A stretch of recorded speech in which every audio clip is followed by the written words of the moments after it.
Achevé, on démarre le mur rideau, la finition et l'installation des équipements.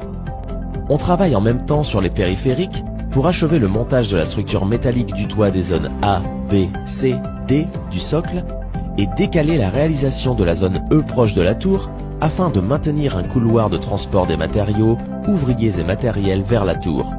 Cette phase dure 97 jours. Il est prévu 250 jours pour la structure métallique, du 10e au 50e étage.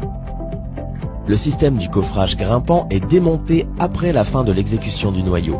Ensuite, les grues 5 et 6 sont démontées par la grue G7. Une durée de 44 jours est prévue pour l'exécution de la structure métallique du 50e étage jusqu'au toit de la tour. Pendant cette phase, une grue type M270 est installée pour démonter la grue 7. Une autre petite grue de type SDD 525 est montée sur la grue M270 pour démonter cette dernière.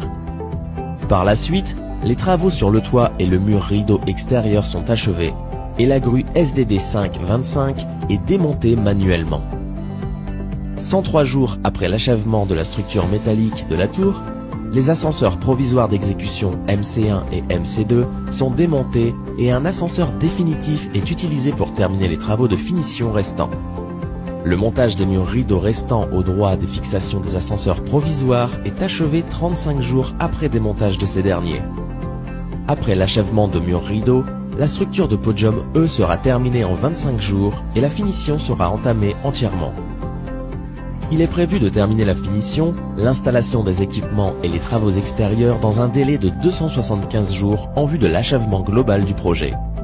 Une phase de testing et commissioning pour le réajustement de l'ensemble des équipements est prévue en préparation de la réception provisoire.